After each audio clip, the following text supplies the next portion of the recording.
Greetings everyone, welcome back to yet another game commentary video with me, Kemzit.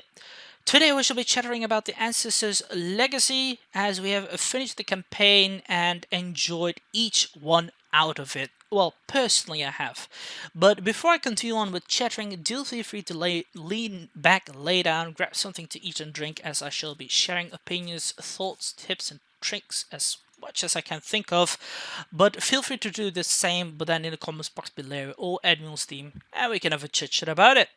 But anyway, first I want to talk about the campaign, which is truly magnificent. Like there is a lot of great voice acting present. The music is nice.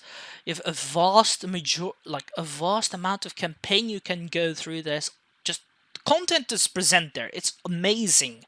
Like look at this animation. It's truly cool what they have done, and the lightning and the shadows. Like it's just perfect in my opinion. It's 3D, and they've used a lot. Not to forget mentioning, there's like in each of those like famous characters which I have not known to apart from Saladin, and I am quite known to the Teutonic Order, and of course with the Anglo-Saxons, these two guys are quite known to me as well. But for the Vikings, not really. I do know that I've watched the Viking series and all that, but that's just another subject.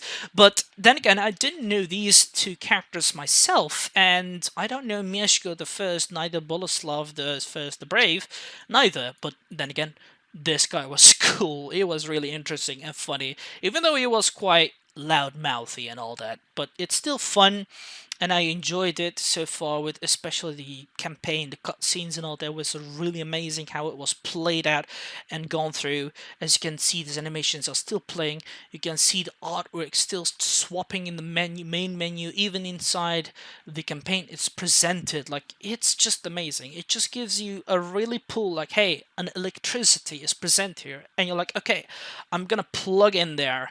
So it's amazing. And I will also like to, notify that there's 5 different nations you can play through, even if you have finished the campaign. And that's basically with the North, the Anglo-Saxons, the Germans, Slavs, and the Saracens, which is truly amazing. So it's just fun. You can have basic fun. But then again, there's one minus point though, well, not really a minus, actually an extra, because they added the Teutonic Order and the Arabs, Saracens in this game with a DLC. So you'll have to buy it if you want to play them, I guess. I'm not sure, but I had bought it and was able to play it. And then again, look at those great ideas. Oh my god, it was so amazing units. Even though I find it also a quite balanced game with their units, because sure, there are some overpowered units, but then again, you'll have to counter it one way or another. It's the same thing with Age of Empires 3, or I mean 2, that there are some ways to counter, for example, archers or so, but so far this game is quite nice. There's not much of a problem, even though it was really difficult at the last mission with Siege of Jerusalem with those assassins. Jesus, that as in Christ, so difficult there. But then again, we've played it on normal. We could have played it on easy, but I guess just the medium difficulty should be enough for us to play through, because we are exalted with RTS, but not just renowned to this game. Even though it was fun, and it's in one of my top 10 RTS games after Age of Empires, Total War, and all that. Furthermore, I do want to say that this game does remind me of Company of Heroes 2, because you basically have one base and you capture a lot of points, and from there you create resources. You can even build defenses there, and you basically move on with making troops, and your limit is about 10, and you just use strategy and try to kill the enemy as much as possible. But then again, it's fun. I've not really played any online this, and maybe we'll do that one day. I'm not sure. If you guys would like to do it together with me, feel free to drop it down comments box below or contact me as soon as possible so we can play and have fun.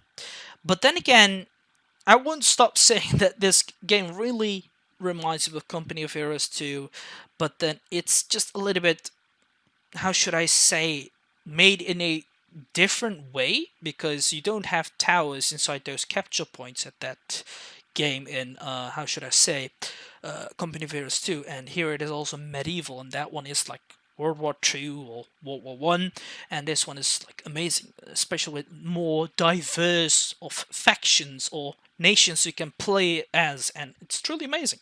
Who knows? Like maybe they will add something more. For example, how about they add something about the Iberian Peninsula, for example, the Spanish, Portuguese, or something? Or why don't they add something with the how should I say the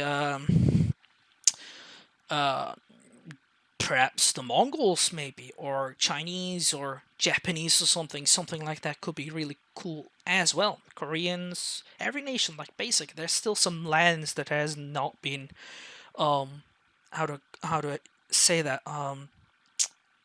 explored. For example, India, because there's a lot of history there and many great generals as well. I'm sure they could have done something great with that too. Or for example, any of those Turks or Tartars or how do you call those guys as well? Cumans. There you go. But basically, they're nearly all the same because their bloodline runs deep, and they're going back to Turks and Mongols. But nonetheless, it's just amazing to see some more things. Like I just really want to see that as well inside this game because I think this game has a lot of potentials and surely could advance to something even more greater. Like it's I'm not saying it's not already, but just improvement wise, let's say that. Furthermore, I don't have really anything else to say because I'm saying I'm giving this game from a number from 1 till 10 a big tenner, as I said. But further else is just simple, just great graphics, just great music. Voice acting is really nice as well, and I have not really fallen into any flat lags or any crashing or something, nor have I had any problems with units that are lame with pathfinding. Well, sometimes I have had that problem, but that's not really a big deal. Like some games really have a vast majority problem of pathfinding with their units, but this one I deem it fine.